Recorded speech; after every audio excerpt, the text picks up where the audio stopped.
In 1942, a movie came out that many critics consider one of the best movies ever made. The movie was called Casablanca. And 81 years ago, Humphrey Bogart and Ingrid Bergman played lovers in the city of Casablanca in Morocco. Now, you may not have ever seen the movie, although I would encourage you to see it. It's a very, very good movie. But you've probably heard the most famous line from that movie. Comedians use it, ventriloquists use it, and all sorts of people have used it for 81 years now. And the most famous line was said by Ingrid Bergman, which said, "Play it again, Sam." And Sam was the piano player, and she was telling Sam to play the song. So play it again, Sam, as I said, impressionists and people have said that for 81 years now. The only problem is that line is not in the movie. Ingrid Bergman never says that. What she does say is, "Play it, Sam." She doesn't say, "Play it again, Sam." Now, for 81 years, that's been in existence. The movie is clear, but yet even to this day, if you talk to some people and they do an impression, they will probably say, "Play it again, Sam." Why is that? If it's as plain as day when you actually watch the movie, why do people keep misinterpreting it? Well, it's just because we heard it from somebody else and it's stuck in our brain the way we heard it. And that kind of makes it difficult to get rid of. It just gets recycled and recycled and recycled. Now let's take an older example. Let's go back 3,500 years ago when the book of Genesis was written. And we all know, of course, Adam and Eve in the Garden of Eden. God had said to Adam, "Don't eat of the fruit of the tree of knowledge of good and evil." But Eve gets tempted by Satan and she eats the apple. And then she passes it to Adam and he eats some of the apple. And then both of their eyes are open and nothing but trouble sits. And you've seen pictures of Adam and Eve with the apple. You've heard stories. You've probably even heard some sermons about the apple. Again, the problem is that there is no apple in the book of Genesis. It never tells us what the fruit is. It just says the fruit of the tree of good and evil, the fruit of knowledge of good and evil. There is no apple. But yet in paintings, even to this day, from the Renaissance and so on, all the way down to today, people have an apple. Comedians and ventriloquists and all this other kind of stuff will talk about the apple that Adam and Eve ate. Now, we've had that for 3,500 years, and people are still calling it an apple when there is no apple in the book of Genesis. In Psalm 37:4, there's a verse which says, "God will give you the desires of your heart." Well, actually, that's only half the verse.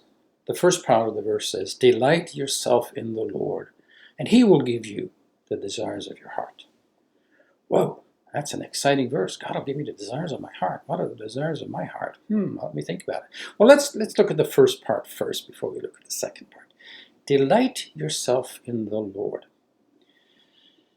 Now, if you've ever fallen in love, how did you feel towards the other person? Did you get a little bit giddy and butterflies in your stomach every time you thought about them, and you couldn't wait to see them, and you got excited just to be around them?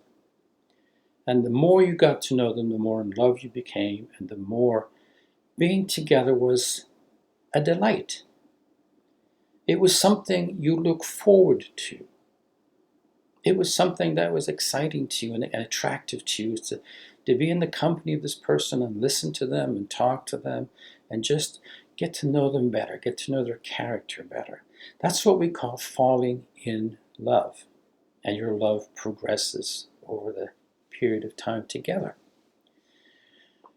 So now when you reach that stage in your relationship where you actually come to delight in your partner, what is the number one desire of your heart?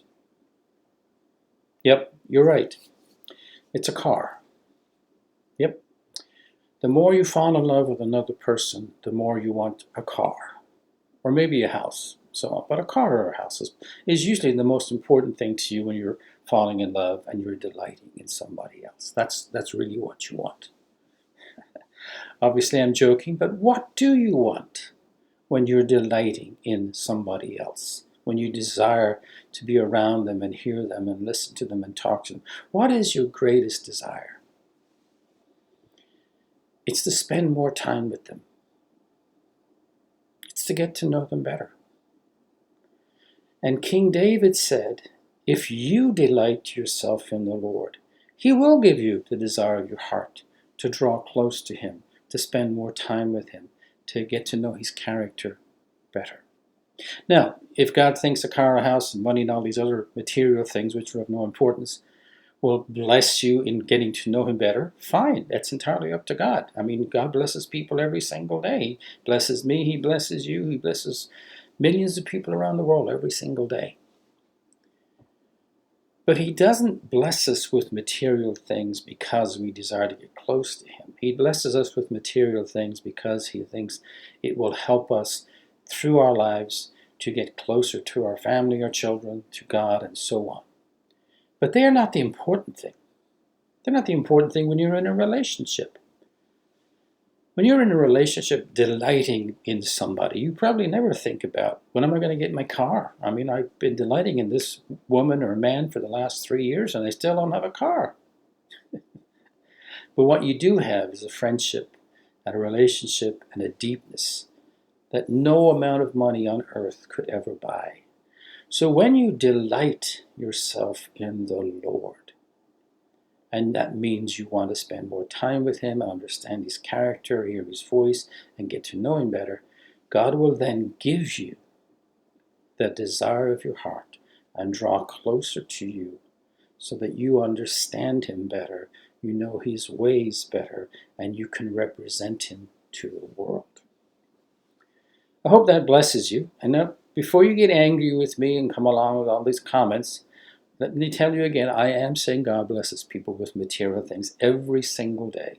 Me, you, everybody else around us. He blesses us with gifts of all sorts because He's a generous and giving and loving God. But that has never been a priority for God. It has never been a priority for Jesus. Like I mentioned in some of my other videos, in Luke chapter 10, Jesus sends out the disciples to preach the gospel and heal the sick and cast out demons. And they come back boasting and bragging, even the demons obey us. And Jesus said, rejoice not that the demons obey you, but rejoice that your name is written in heaven. So I hope today your delight is in the Lord to draw closer to Him and understand His character better, and that you know He will draw closer to you. Don't forget to subscribe and comment below. We release new videos every couple of days, and you'll be the first to be notified if you subscribe. And also check out the links below for other great resources to bless you.